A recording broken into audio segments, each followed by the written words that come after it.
नमस्कार दोस्तों, रंगमंच कहानियों का में आपका स्वागत है। तो कहानियों का सिलसिला शुरू करते हुए लीजिए सुनते हैं मुंशी प्रेमचंद्र की कहानी आत्मसंगीत। आधी रात थी, नदी का किनारा था, आकाश के तारे स्थिर थे और नदी में उनका प्रतिबिंब लहरों के साथ चंचल। एक स्वर्गीय संगीत की मनोहर और जीवनदायिनी प्राण पोषणी ध्वनियाँ इस निस्तब्ध और तपोमय दृश्य पर इस प्रकार छा रही थी जैसे हृदय पर आशाएं छाई रहती हैं या मुखमंडल पर शोक। रानी मनोरमा ने आज गुरु दीक्षा ली थी। दिन भर दान और व्रत में व्यस्त रहने के बाद मीठी नींद की गोद में सो रही थी। अकस्मात उसकी आंखें खुली और ये मनोहर ध्वनियां कानों में पहुंची। वह व्याकुल हो गई, जैसे दीपक को देखकर पतंग। वह अधीर हो गई, जैसे खाड़ की गंध पाकर चींटी। वह उठी और द्वारपालों एवं चौकीदारों की दृष्टियां बचाती हुई राजमहल से बाहर निकली। जैसे वेदनापूर्ण क्रंदन सुनकर आंखों से आंसू निकल जाते हैं। सरिता तट पर कटीली झाड़ियां थी, ऊंचे कगारे थे, भयानक जंतु थे और उनकी डरावनी आवाजें। शव थे और उनसे भी अधिक भयंकर उनकी कल्पना। मनोरमा कोमलता और सुकुमारता की मूर्ति थी, परंतु उस मधुर संगीत का आकर्षण उसे तन्मयता की अवस्था में खींचे लिया जाता था। उसे आपदाओं का ध्यान न था। वह घंटों चलती रही, यहाँ तक कि मार्ग में नदी ने उसका गतिरोध किया। मनोरमा ने विवश होकर इधर उधर दृष्टि दौड़ाई। किनारे पर एक नौका दिखाई दी। निकट जाकर बोली, माँ जी, मैं उस पार जाऊंगी। इस मनोहर राग ने मुझे व्याकुल कर दिया है।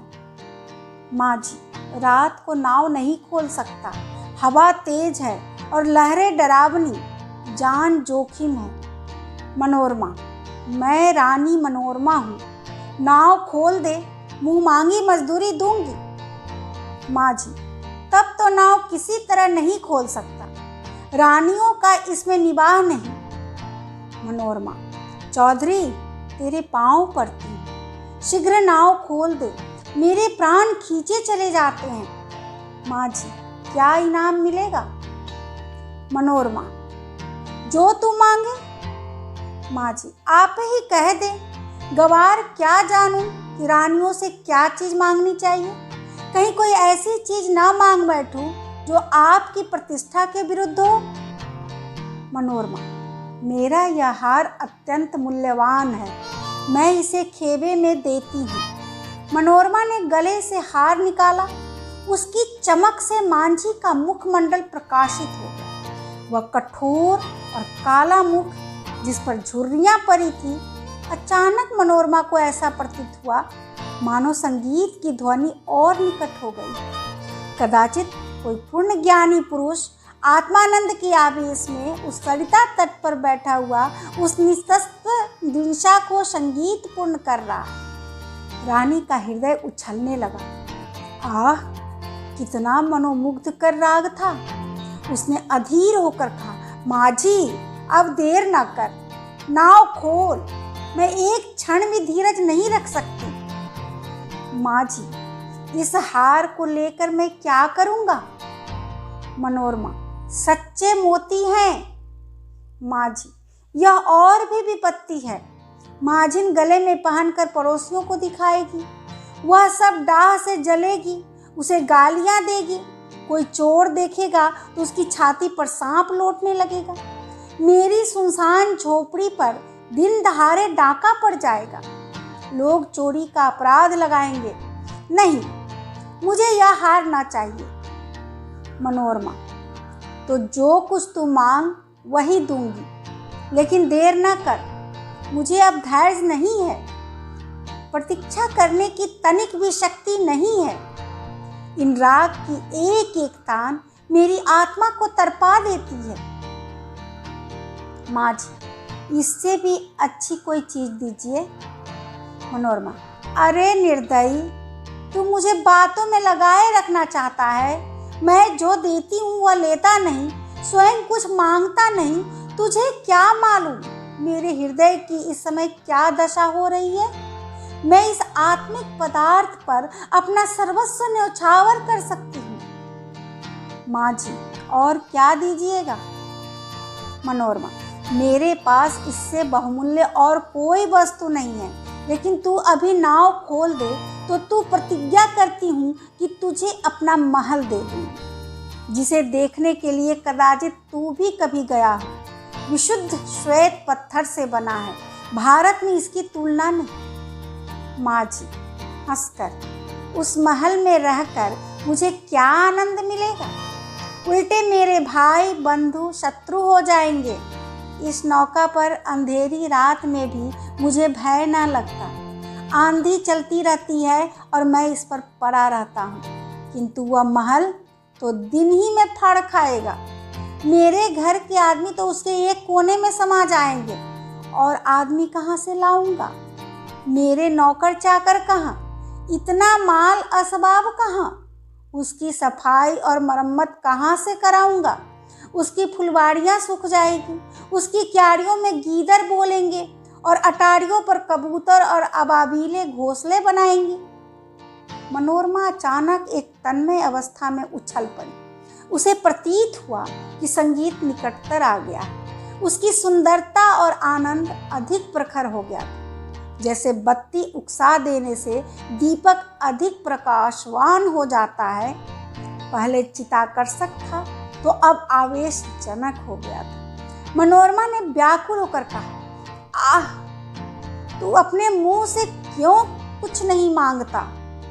आह, कितना विरागजनक राग है, कितना विह्वल करने वाला।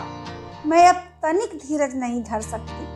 पानी उतार में जाने के लिए जितना व्याकुल होता है, श्वास हवा के लिए जितनी विकल होती है, गंध उड़ जाने के लिए जितनी व्याकुल होती है, मैं उस स्वर्गीय संगीत के लिए उतनी व्याकुल हूँ। इस संगीत में कोयल की सी मस्ती है, पपीहे की सी वेदना है, श्यामा की सी विहलता है।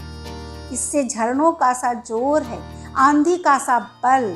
इसमें वह सब कुछ है जिससे विकाग्नि प्रज्वलित होती है, जिससे आत्मा समाहित होती है और अंतःकरण पवित्र होता है। माँ जी, अब एक क्षण का भी विलंब मेरे लिए मृत्यु की यंत्रणा है। शीघ्र नौका खोल। जिस सुमन की यह सुगंध है, जिस दीपक की यह दीप्ति है, उस तक मुझे पहुँचा दे।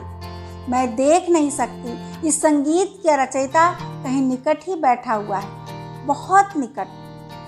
माँ जी, आपका महल मेरे काम का नहीं है, मेरी झोपड़ी उससे कहीं सुहावनी है। मनोरमा, हाय, तो अब मुझे तुझे क्या दूं।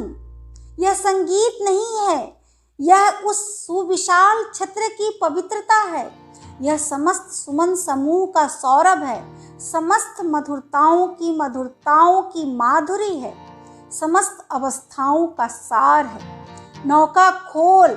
मैं जब तक जीऊंगी तेरी सेवा करूंगी, तेरे लिए पानी भरूंगी, तेरी झोपड़ी बहारूंगी। हाँ, मैं तेरे मार्ग के कंकड़ चुनूंगी, तेरे झोपड़े को फूल से सजाऊंगी, तेरे माजिन के पैर मलूंगी। प्यारे माँ जी, यदि मेरे पास 100 जाने होती तो मैं इस संगीत के लिए अर्पण करती। ईश्वर के लिए मुझे निराश ना कर। मेरे धैर्य का अंतिम बिंदु शुष्क हो गया है। अब इस चाह में दाह है। तब यह सिर तेरे चरणों में है।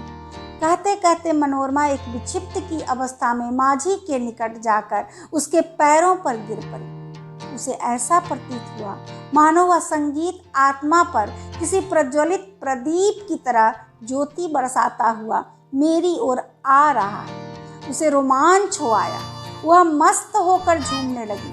ऐसा ज्ञात हुआ कि मैं हवा में उड़ी जाती हूँ। उसे अपने पार्श्व देश में तारे झिलमिलाते हुए दिखाई देते थे। उस पर एक आम विस्मृत का भावावेश छा गया और अब वही मस्ताना संगीत, वही मनोहर राग उसके मुंह से निकलने लगा। वही अमृत की बूंदें उसके अधरों से टपकने लगी। वह स्वयं इस संगीत की स्रोत। नदी के पास से आने वाली ध्वनियाँ, प्राण पोषणी ध्वनियाँ उसी के मुंह से निकल रही थी। मनोरमा का मुख मंडल चंद्रमा की तरह प्रकाशमान हो गया था और आंखों से प्रेम की किरणें निकल रही थी। अभी आप सुन रहे थे मुंशी प्रेमचंद्र की कहानी आत्मसंगीत। यदि आपके आसपास ऐसी घटना घटी हो तो आप मेरे कमेंट बॉक्स में ज़रूर लिखें तथा मेरे चैनल को लाइक और सब्सक्राइब करें। सपोर्ट के लिए धन्यवाद।